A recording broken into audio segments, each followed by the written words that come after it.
लग्नानंतर होईलच प्रेमच्या आजच्या भागाची सुरुवात होते वसवात्यापासून. तर आता वसवात्या सगळ्यांचे आरोप ऐकून घाबरतात आणि त्यांना आता भीती वाटते की त्यांनी तर आता कबूल केलंय की त्यांनी किडनॅप केलं होतं नंदिनीला म्हणून. तर मग आता त्या बोलायला लागतात, तुम्ही सगळ्यांनी मिळून प्लॅन केलंय मला मुद्दाम फसवण्यासाठी, असं वगैरे बोलायला लागतात बघा प्रेक्षक हो. वसवात्या, माझा काही संबंधच नाही किडनॅपिंग मध्ये वगैरे, खोटं बोलत होता तो, असं म्हणते आता वसवात्या. आणि ह्यावरून नंदिनी काय सिद्ध होत नाही की हे मी केलंय म्हणून. तो खोटत बोला, तू खोटं बोलत होती, सगळे खोटत बोलत होता आणि मला अडकवण्यासाठी सगळं करत होता, असं म्हणते वसवात्या. तर आता तेवढ्यातच मिथून वरून येत असतो आणि आता व्हिडिओ प्ले होत असतो आणि त्याच्यात असं असतं की काय ऐकलंस तू, काय ऐकलंस पिहू, असं म्हणत असतं व्हिडिओमध्ये. म्हणजे वसवात्याने धमकी दिलेली असते ना अॅनिव्हर्सरीच्या दिवशी पिहूला, ते आता रेकॉर्ड झालं असतं. तर आता तेच मिथुनला सापडलेलं असतं आणि आता तो ते व्हिडिओ प्ले करत असतो. माझ्या प्रश्नांची नीट उत्तरं दे, काय ऐकलंस तू, बोल पिहू, मी करू नकोस. मला चांगलंच माहिती आहे माझ्या खोलीबाहेर कोण होतं. तुझ्याच पायानी ती कुंडी पडली होती. सांगते मी ऐकलं की तू कुठल्या दीपकला सांगून नंदिनी बहिणीला लग्नातून किडनॅप केलं. हे ऐकलंस तू, असं म्हटलेले सेवास्वात्या. हे ऐकलंस का? सगळ्यांना खाली जाऊनच सांगणार होतीस का? नाही सांगणार असं म्हटलेलीस ते पिहू. नाही सांगायचंच नाही असं म्हटलेलीस ते आता वसवत्या. तुला माहितीये ना हे घर कोणाचं आहे ते? हे घर माझं आहे. माझ्या विरोधात गेलीस ना तर तुला, तुझ्या आईबापांना आणि त्या श्रेयाला घराच्या बाहेर काढेन. मग काय कराल, कुठे राहाल, असं धमकेली दिलेले असते ना वसवात्या. तर आता तेच व्हिडिओ दाखवत असतो बघा प्रेक्षक हो मिथून सगळ्यांना. तर आता सगळ्यांनाच धक्का बसतोय सगळं बघून. तर आता सगळ्यांनाच धक्का बसतो हे व्हिडिओ बघून. जीवा, असं म्हणत होता मिथून, फोनवरच्या व्हिडिओबद्दल मी तुला बोलत होतो ना, हाच तो व्हिडिओ, असं म्हणत होता मिथून. नीट सांग काय ऐकलंस ते. सांगते आता रेकॉर्ड केलेले असते ना पिहू, ते आता सगळं आठवतं बघा प्रेक्षक हो वसवात्याला. माझ्या मोबाईलची मेमरी फुल झाल्यामुळे काही फोटोज आणि व्हिडिओज डिलीट करत होतो, तेव्हा हा व्हिडिओ मिळाला मला, असं म्हणत होता मिथून काका. वसुताई, आता ह्यावर तुमचं म्हणणं काय, असं म्हणत होता मिथून. बोला ना वसुताई, काय म्हणणं आहे तुमचं, असं म्हणत होता मिथून. अहो बोला, असं म्हणत होता मिथून. बोला, काहीतरी बोला तुम्ही, असं म्हणत होता मिथून. मानिनी ऐक ना. तर आता मानिनी जोरात कानाखाली ती मारते आता वसवत्यांच्या. तर आता शॉक बसतो सगळ्यांना हे बघून. अजूनही काय बोलायचं आहे का तुम्हाला वसुताई, असं म्हणते आता मानिनी. एवढं सगळं झाल्यावर कणभर तरी लाज वाटत असेल ना तर मान्य करा आता, असं म्हणते आता मानिनी. बोला वसुताई, का केलं तुम्ही असं? पार्थ आणि रम्याचं लग्न व्हावं म्हणून केलं, असं म्हणते आता वसवत्या. माझ्या मुलीसाठी हे केलं सगळं. जगात काय फक्त तुम्हालाच मुलगी आहे का वसुताई, असं म्हणते आता मानिनी. नंदिनी, काव्या ह्या काय कोणाच्या मुली नाहीत, त्याही कोणाच्या मुली आहेत ना, लक्षात नाही आलं का हे तुमच्या, असं म्हणते आता मानिनी. आणि एवढं करून सुद्धा पारशी झालं का लग्न तिचं, असं म्हणत होता जीवा. नाही झालं, असं म्हणते आता वसवत्या, कारण ह्या दोघी जणी आला ना सुन्ना म्हणून ह्या घरात, असं म्हणते आता वसवत्या. तुमच्या कोणाचंच काही वाईट झालेलं नाही आहे ना, मग कर ना मग माफ मला, असं म्हणते आता वसवत्या. आणि मला ते कोणाला मारायचं वगैरे नव्हतं, मी फक्त किडनॅप करायला सांगितलं होतं, असं म्हणते आता वसवत्या. फक्त किडनॅप?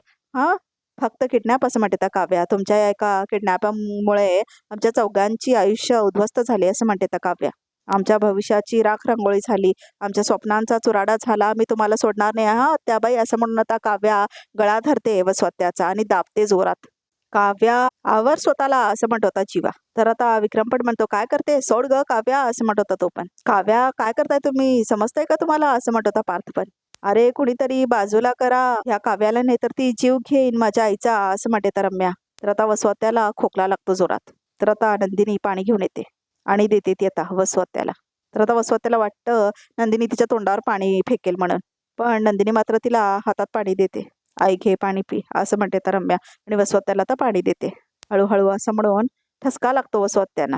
खूप भारी ऍक्टिंग केलेत ना प्रेक्षक हो वसवत्या. आत्या, मी काव्याला थांबवलं खरं, पण ती बरोबरच बोलत होती ना, तुम्ही खेळलात आमच्या आयुष्याशी, असं म्हणते आता नंदिनी. पार्थची स्वप्न, काव्याचं शिक्षण, जीवांच्या इच्छा आणि माझी अब्रू, फक्त तुमच्या किडनॅपिंगमुळे उधळलं गेलं सगळं, असं म्हणते आता नंदिनी. लग्न किती सुंदर सोहळा असतो आयुष्यातला, असं म्हणते आता नंदिनी, पण आम्हा चौघांसाठी जिवंतपणे भोगावं लागलेलं मरण ठरलं ते, असं म्हणते आता नंदिनी. कित्येक रात्री आम्ही चौघे झोपलो नाही, जेवलो नाही, जिवंत प्रेतासारखे जगत राहिलो नुसते, आणि तुम्ही फक्त एक प्लॅन ऐकून मजत बघत राहिलात, आमची खिल्ली उडवलीत आमच्या स्वप्नांची, असं म्हणते आता नंदिनी. आमच्या नशिबांच्या रेषा खोडून काढल्यात तुम्ही आत्या. मी तुम्हाला कधीच माफ करणार नाही, असं म्हणते आता नंदिनी, कारण माफी चुकीला असते आणि तुम्ही फक्त माझ्या नाही आम्हा चौघांच्याही गुन्हेगार आहात, असं म्हणते आता नंदिनी. बाबा, बाबा रागाच्या भरात मी काही वेळा वाकडं बोलले असेल तर आय एम सॉरी. पण बाबा मी खोटं बोलत नव्हते आणि आपली पिहू सुद्धा खोटं बोलत नव्हती असं म्हणते आता नंदिनी विक्रमला. तर आता आठवतं सगळा प्रसंग विक्रमला, कसं पिहू बोललेली असते ना की वसुमावशी असं केली नाही वगैरे बोललेली असते ना पिहू, आणि विक्रम कसा ओरडलेला असतो नंदिनीला. त्याच्यानंतर सगळं आठवतं त्याला. वसुताई तिला ओरडलेच नाही असं म्हणाली ती, असं म्हणत होता विक्रम. मग कुठल्या बेसवरती तू नुसते नको नको ते आरोप करतेस असं म्हटलेलं असतं ना विक्रम. त्याला आठवतं सगळं. वसुआत्याने दीपकला सांगून लग्नातून मला किडनॅप केलं होतं. त्या खोट्या आहेत, मी नाही असं म्हणते आता नंदिनी. मी खरं बोलत होते बाबा असं म्हणते आता नंदिनी. मी खरं बोलत होते असं म्हणून माफी मागते आता नंदिनी विक्रमची हात जोडून. अगं मग तुझ्याकडे पुरावा नसतानाही तू वसू आत्यांवर असं का आरोप केलेत? का तिला सगळ्यांसमोर शर्मेने मान खाली घालायला लावलेस असं विक्रम म्हणलेला असतो. त्याला आठवतं सगळं. आणि तू तिची बाजू घेतोस ना, तू तिची बायको, खोटं बोलतेय ती. मला काय हे पटत नाही आहे हा असं म्हटलेली असते माणिनी. तुला तर पटणारच नाही माणिनी, कारण तुला पहिल्यापासूनच वसवात्याचा आणि रम्याचा प्रॉब्लेम आहे. स्वतःच्या हट्टापायी सगळं नासून टाकलंस तू आज. खरंच लाज वाटते मला असं म्हटलेलं असतं ना विक्रम. सगळं आठवतं त्याला. तर आता विक्रम नंदिनीला मिठी मारतो. तर आता विक्रम येतो, वसवात्यासमोर थांबतो. आज तू सगळी हद्द पार केलीस असं म्हणतो आता विक्रम. माझी बहीण म्हणून, माझी ताई म्हणून अख्ख्या जगाशी भांडलो मी तुझ्यासाठी. पण आज तू जे काही केलंस ना, हे आता माझ्याकडे तुझ्यासाठी कोणतीच माफी नाही आहे असं म्हणत होता विक्रम. आणि माफ आपल्या माणसाला करतात. तू कोण आहेस माझी? तर आता वसवात्या म्हणतात विक्रम, मी आजपासून तू माझी कोणी नाही आहेस असं म्हणत होता विक्रम. तू माझी बहीण होतीस, पण या क्षणापासून तू माझ्यासाठी मेली आहेस असं म्हणत होता विक्रम. तर आता वसवात्या रडायला लागतात. असं नको बोलूस रे असं म्हणते आता वसवात्या. आणि आता विक्रम राखी काढून फेकून टाकतो बघा प्रेक्षक हो. तर आता रम्या पण खूप रडत असते बघा प्रेक्षक हो.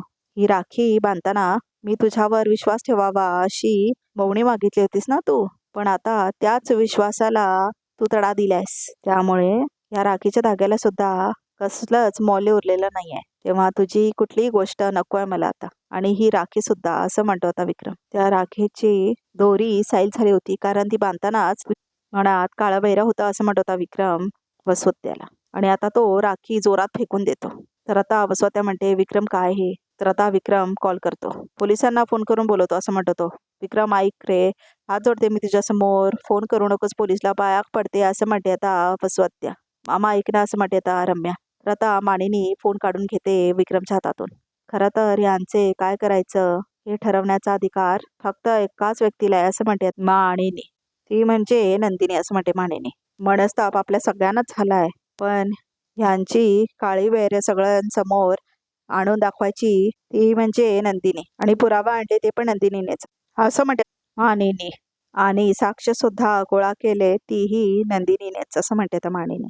तर आता माणिनी नंदिनी समोर येऊन थांबते आणि म्हणते, तर नंदिनी आता यांचं नक्की काय करायचं हे तूच ठरव असं म्हणते आता माणिनी. तर आता नंदिनी वसवात्या समोर येऊन थांबते. तर आता वसवात्या म्हणतात, मी अपराधी आहे तुझी नंदिनी असं हात जोडून म्हणतात त्या. माफी मागायला माझ्याकडे शब्द सुद्धा नाही आहे असं म्हणते आता वसवात्या. तू खरंच खूप चांगली मुलगी आहेस का? माफ करशील ना मला असं म्हणते आता वसवत्या. नाही वसवत्या असं म्हणते आता नंदिनी. एवढं सगळं घडून सुद्धा मी तुम्हाला माफ करेन एवढी महान नाही आहे मी असं म्हणते आता नंदिनी.